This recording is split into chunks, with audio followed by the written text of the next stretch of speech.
S Vijayakumar കൂടി ചേരുന്നുണ്ട് വിവരങ്ങളുമായി. വിജയകുമാർ, ഒരു ചെളിക്കൂമ്പാരമായി ഒരു നാടൊന്നാകെ മാറിയിരിക്കുന്ന സാഹചര്യം. അവിടെ നിന്ന് നമ്മുടെ നിലവിൽ സാധ്യമായ എല്ലാ കാര്യങ്ങളും ഉപയോഗപ്പെടുത്തിക്കൊണ്ടുള്ള രക്ഷാദൗത്യം, അതിനിടയിൽ ഇപ്പോൾ നേരിടുന്ന വെല്ലുവിളി, പുതിയ വിവരങ്ങൾ എങ്ങനെയാണ് വിജയകുമാർ?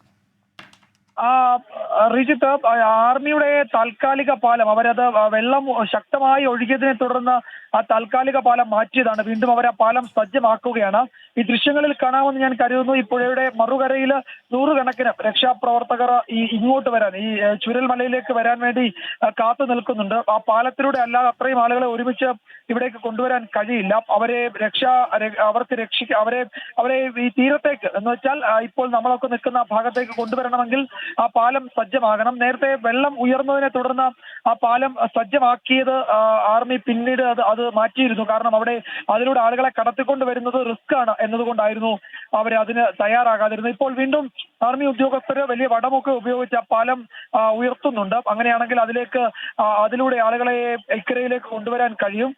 രക്ഷാപ്രവർത്തനത്തിന് രാവിലെ ഈ മുണ്ടക്കൈ മേഖലയിലേക്കും ഒക്കെ പോയ ദൗത്യ സംഘത്തിൽപ്പെട്ടവര്, സന്നദ്ധ സംഘടനാ പ്രവർത്തകരൊക്കെയാണ് അവിടെ കാത്തു നിൽക്കുന്നത്. ദൃശ്യങ്ങളിൽ കാണാമെന്നാണ് ഞാൻ കരുതുന്നത്. അവരെ ഇപ്പോൾ ഇക്കരയിലേക്ക് കൊണ്ടുവരാൻ തുടങ്ങുകയാണ്. ഇപ്പോൾ ഓരോ ബാച്ചായി ആ സംഘത്തെ അവിടെ നിന്ന് കടത്തിവിടാൻ തുടങ്ങിയിട്ടുണ്ട്. പാലം കുറച്ചുകൂടി ഉറപ്പിച്ചിട്ടുണ്ട്. ശക്തമായ നീരൊഴുക്കായിരുന്നു കഴിഞ്ഞ കുറച്ച് സമയമായി.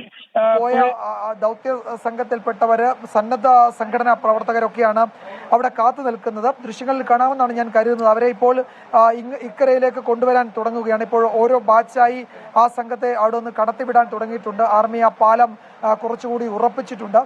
ശക്തമായ നീരൊഴുക്കായിരുന്നു കഴിഞ്ഞ കുറച്ച് സമയമായി പുഴയിൽ ഉണ്ടായിരുന്നത്. അതിപ്പോൾ അത് ഉയരുന്നില്ല, അത് അങ്ങനെ തന്നെ തുടരുകയാണ്. അപ്പോൾ ആ വലിയ മഴയുടെ തീവ്രത കുറഞ്ഞപ്പോൾ വെള്ള ഒഴുക്കും കുറഞ്ഞു എന്ന് വേണം കരുതാൻ. അതുകൊണ്ട് ഇപ്പോൾ ആ പാലം വീണ്ടും ഉയർത്തിയിട്ടുണ്ട്. അതിലൂടെ ആളുകൾ കടന്നു വരുന്നുണ്ട്. ഇപ്പോൾ ഒരു കാര്യം ഉറപ്പാണ്. അപ്പോൾ ആ പാലം സജ്ജമാക്കിയതോടെ മുഴുവൻ രക്ഷാപ്രവർത്തകർക്കും സുരക്ഷിതരായി ഇപ്പോൾ തീരത്തേക്ക് വരാൻ കഴിയുന്ന ഒരു അവസ്ഥയുണ്ട്. അതാണ് ഒരു ആശ്വാസ വാർത്ത ഇവിടെ നിന്ന് ഇപ്പോൾ നൽകാൻ കഴിയുന്നത്.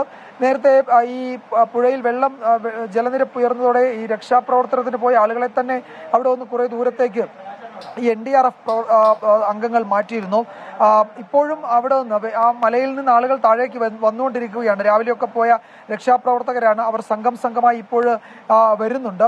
ഏതായാലും അവർക്ക് വന്നാലും ഇപ്പോൾ തീരത്തേക്ക് എത്താൻ കഴിയുന്ന ഒരു സാഹചര്യമുണ്ട്. കാരണം ആ പാലം വീണ്ടും സജ്ജമാക്കിയിട്ടുണ്ട്. ആർമി വലിയ വടമൊക്കെ ഉപയോഗിച്ച് അത് ഈ ആർമി ഉദ്യോഗസ്ഥർ തന്നെ, സേനാംഗങ്ങൾ തന്നെ പിടിച്ചു നിർത്തിയിരിക്കുകയാണ്. അതിലൂടെയാണ് ആളുകൾ ഇപ്പോൾ ഇക്കരയിലേക്ക് വന്നുകൊണ്ടിരിക്കുന്നത്. അത് എന്തായാലും ഈ സമയത്ത് ഒരു ആശ്വാസം തന്നെയാണ്. അല്ലെങ്കിൽ അത്രയും ആളുകളെ നമ്മൾ ഈ രാത്രി ഇപ്പോൾ വെളിച്ചം കുറയുന്നു, മഴ വീണ്ടും ശക്തമായിട്ടുണ്ട്, ആ സമയത്ത് എത്തിക്കാൻ ബുദ്ധിമുട്ടാകുമായിരുന്നു. ആ സാഹചര്യത്തിന് മാറ്റമുണ്ടാകുന്നുണ്ട്. കുറച്ച് റിസ്ക് ആണ്, എന്നാൽ പോലും ആ പാലത്തിലൂടെ ആളുകളെ കടത്തിവിടുന്നുണ്ട്. പാലത്തിൽ ഒരാൾത്തിരക്കുണ്ടാവാതെ നോക്കണമെന്ന് ആർമി ഉദ്യോഗസ്ഥർ അവരോട് പറയുന്നുണ്ട്. അത് നമുക്ക് കാണാം. വേഗത്തിൽ കടന്നു പോകണമെന്നാണ് അറിയിച്ചിരിക്കുന്നത്. ഈ ദുരന്ത നിവാരണ ജോലികൾക്കായി, അതായത് ദൗത്യ സംഘത്തിന്റെ ഭാഗമായ സന്നദ്ധ പ്രവർത്തകരൊക്കെയാണ് പോയത്. അതുകൊണ്ട് അവർക്ക് സിറ്റുവേഷൻ എന്താണ് പെട്ടെന്ന് കാര്യങ്ങൾ മനസ്സിലാകും. അതുകൊണ്ട് വേഗത്തിൽ അവരെ ഇപ്പുറത്തേക്ക് എത്തിക്കാൻ കഴിയും എന്നാണ് കരുതുന്നത്. കൂടുതൽ ആളുകൾ മുകളിൽ നിന്ന് ഇപ്പോൾ താഴേക്ക് വരുന്നുണ്ട്. അവരൊക്കെ രാവിലെ മുതൽ അവിടേക്ക് ദൗത്യത്തിന്റെ ഭാഗമായി പോയവരാണ്. അവർ വീണ്ടും താഴേക്ക് ഇപ്പോൾ വന്നുകൊണ്ടിരിക്കുകയാണ്. NDRFന്റെ തന്നെ അവർ റോപ്പ് വേ ഉപയോഗിച്ചിരുന്ന ജീവനറ്റ ശരീരങ്ങൾ നമ്മളൊക്കെ നിൽക്കുന്ന ഭാഗത്തേക്ക് മാറ്റിയിരുന്നു. അല്പസമയം മുമ്പാണ് ഒരു മൃതദേഹം അവിടേക്ക് കൊണ്ടുവന്നത്. കഴിഞ്ഞ ഏതാണ്ട് ഒരു അരമണിക്കൂറിനോടെ 2 മൃതദേഹം അങ്ങനെ അവരവിടെ നിന്ന് റോപ്പ് വേയിലൂടെ ഇപ്പുറത്തേക്ക് അയച്ചിരുന്നു. ഇപ്പോൾ അവരുടെ ജോലി ഏതാണ്ട് അവസാനിപ്പിക്കുന്നതിനെ പറ്റിയുള്ള ആലോചനയാണോ എന്ന് തോന്നുന്നുണ്ട്. കാരണം അവരുടെ രക്ഷാ ദൗത്യത്തിന് ഉപയോഗിച്ച പല സംഗതികളും അവരിപ്പോൾ റോപ്പ് വേ വഴി അയക്കാൻ ഒരുങ്ങുന്നുണ്ട്. ആർമിയുടെ ബെയിലി പാലം നിർമ്മിച്ച് അവരതിന്റെ നിർമ്മാണം വളരെ വേഗത്തിൽ തുടരുകയായിരുന്നു. അതിനിടെയാണ് ഉച്ചയ്ക്ക് ശേഷം കനത്ത മഴ വെല്ലുവിളിയായത്. ഇപ്പോൾ അറിയിച്ചിരിക്കുന്നത് നാളെ വൈകിട്ടോടെ ആ പാലം സജ്ജമാക്കുമെന്നാണ്. ആ പാലം സജ്ജമായാൽ രക്ഷാപ്രവർത്തനത്തിന് അത് വലിയ ഗുണം ചെയ്യും. തന്നെയുമല്ല, ഈ 2 കരകളെ സ്ഥിരമായി ബന്ധിപ്പിക്കുന്ന ഒരു പാലം അവിടെ ഉണ്ടായിരുന്നു. അത് ഒഴുകിപ്പോയതാണ് ഇപ്പോൾ നമ്മൾ നേരിടുന്ന ഒരു പ്രതിസന്ധി. അപ്പോൾ കുറെ നാളത്തേക്ക് അതൊരു ഇരു കരകളെയും ബന്ധിപ്പിക്കുന്ന ഒരു എന്താണ് ചൂരൽമലയും മുണ്ടകയും ബന്ധിപ്പിക്കുന്ന ഒരു പാലമായി അത് അവിടെ തുടരുകയും ചെയ്യും. താൽക്കാലിക പാലമായി തുടരുകയും ചെയ്യും. പുതിയ പാലം നിർമ്മിക്കുന്നത് വരെ അത് ആ നിലയ്ക്ക് ഉപയോഗിക്കാൻ കഴിയും എന്നാണ് സേന അറിയിച്ചിരിക്കുന്നത്, കരസേന അറിയിക്കുന്നത്. അതുകൊണ്ട് അത് അത്യാവശ്യം ആ മട്ടിൽ ഉപയോഗിക്കാൻ പറ്റുന്ന തരത്തിൽ, വെള്ളത്തിലെ ഒഴുക്കിനെയൊക്കെ നേരിടാൻ പറ്റുന്ന തരത്തിൽ തന്നെയാണ് അത് നിർമ്മിക്കുന്നത്. നാളെ വൈകിട്ടോടുകൂടി അത് സജ്ജമാകുമെന്നാണ് അറിയിച്ചിരിക്കുന്നത്. പാലം നിർമ്മാണത്തിന് വേണ്ടുന്ന കൂടുതൽ സാമഗ്രികൾ ഇപ്പോൾ കണ്ണൂർ വിമാനത്താവളത്തിൽ ഇന്ന് എത്തിയിരുന്നു. അത് 2 ട്രക്കുകളിലായി ഇവിടേക്ക് കൊണ്ടുവന്നിട്ടുണ്ട്. ഉരുക്ക് വടം അടക്കം അത് കൊണ്ടുവന്നിട്ടുണ്ട്. ഇവിടെ റോഡിൽ ആ വാഹനങ്ങൾ ഇപ്പോഴും നിർത്തിയിട്ടിട്ടുണ്ട്. കനത്ത മഴ, ഇപ്പോഴും ഈ മഴ ഇടയ്ക്കൊന്ന് ശമിച്ച് വീണ്ടും ശക്തമാവുകയാണ്. ഇന്ന് ഉച്ചയ്ക്ക് ശേഷം തുള്ളി തോരാതെ ഈ മേഖലയിൽ ഈ മഴ ഇങ്ങനെ പെയ്തുകൊണ്ടിരിക്കുകയാണ്. അതിപ്പോഴും തുടരുന്നു എന്ന് മാത്രമല്ല, അത് കുറെ കൂടി തീവ്രമാകുന്നു എന്നുകൂടി മനസ്സിലാക്കുക. അതാണ് ഈ പുഴയിലെ ജലനിരപ്പ് ഉയരാൻ ഒരു കാരണമായത്. വീണ്ടും അതിശക്തമായ ഒരു കുത്തൊഴുക്കുണ്ടാകുന്നതിന് മുമ്പ് ഈ റെസ്ക്യൂ പ്രവർത്തനങ്ങൾക്കായി പോയ, ദുരന്ത നിവാരണ പ്രവർത്തനങ്ങൾക്കൊക്കെയായി പോയ ഈ സംഘത്തെ മുഴുവൻ കരയിലേക്ക് എത്തിക്കേണ്ടതുണ്ട്. അതിനുള്ള തീവ്ര ശ്രമമാണ് കരസേന ഇപ്പോൾ നടത്തുന്നത്. റോഡിലും നമുക്കറിയാം സേനാ വിഭാഗങ്ങളുടെ വിവിധ യൂണിറ്റുകൾ അവരുടെ ജോലി തുടരുന്നത് ദൃശ്യങ്ങളിൽ കാണാം. അങ്ങനെ വിവിധ സേനകൾ ഇപ്പോൾ കരസേന, വ്യോമസേന, നാവികസേന, NDRF, SDRF, fire force, Kerala police, ഇതുകൂടാതെ വിവിധ സന്നദ്ധ പ്രവർത്തകര്, അങ്ങനെ എല്ലാ വിഭാഗവും ഏകോപിപ്പിച്ചുകൊണ്ടുള്ള, എല്ലാവരെയും ഒരുമിച്ച് ചേർത്തുകൊണ്ടുള്ള വലിയ രക്ഷാദൗത്യമാണ് ഇന്ന് ഈ പകല് നമ്മൾ കണ്ടത്. രാവിലെ അതിശക്തമായി തന്നെ വളരെ വേഗത്തിൽ അത് മുന്നോട്ട് പോയി. ഉച്ചയ്ക്ക് ശേഷം പെയ്ത കനത്ത മഴ നമ്മളുടെ കണക്ക് കൂട്ടലുകളെ തെറ്റിച്ചു എന്ന് പറയാം. അതുകൊണ്ടാണ് ഈ അതിന്റെ ഒരു ചടുലത നഷ്ടമായത്. ഏതായാലും ഈ നാളെ വീണ്ടും ശക്തമായി ഈ ദൗത്യം തുടരാൻ പറ്റുന്ന സാഹചര്യം ഉണ്ടാകും എന്നാണ് കരുതുന്നത്. കാലാവസ്ഥ അനുകൂലമാകുമെന്ന് കരുതുന്നു. ഓറഞ്ച് അലേർട്ടാണ് ഈ ജില്ലയിലുള്ളത്, വയനാട്ടിലുള്ളത്.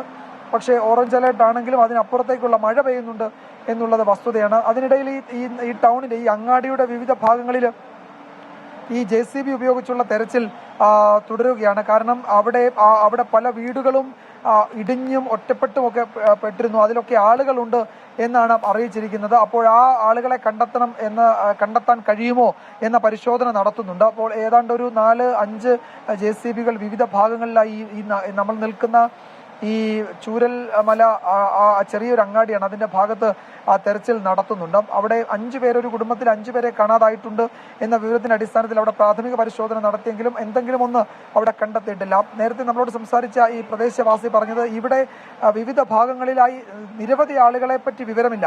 അവരേതെങ്കിലും രക്ഷാ ദൗത്യത്തിന്റെ ഒക്കെ അവരെ രക്ഷപ്പെടുത്തി ക്യാമ്പുകളിലേക്ക് മാറ്റിയിട്ടുണ്ടോ എന്നറിയില്ല. പക്ഷെ അവരെ പറ്റി വിവരമില്ല. ഒരു വീട്ടിൽ 2-3 പേരൊക്കെ കാണാതായ കേസുകളുണ്ട്. ഒരു വീട്ടിൽ ഒരാളെ പോലും പറ്റി വിവരമില്ലാത്ത വിവരങ്ങളുണ്ട്, സൂചനകളുണ്ട്. അങ്ങനത്തെ ഒത്തിരി ധാരാളം കേസുകൾ, വീടുകൾ ഇവിടെ ഉണ്ട്. അപ്പോൾ അതിന്റെ കണക്കുകൾ കൃത്യമായില്ല. അതിനിടയിൽ ഒരാൾ പറയുകയായിരുന്നു, ഈ സ്കൂളിന്റെ ഭാഗത്ത് ഒരു വീട്ടിൽ വിരുന്നു വന്ന ആളുകൾ, അവർ കോഴിക്കോട് ജില്ലയിലെ വിവിധ ഭാഗങ്ങളിൽ നിന്നൊക്കെയായി വന്നവരാണ്.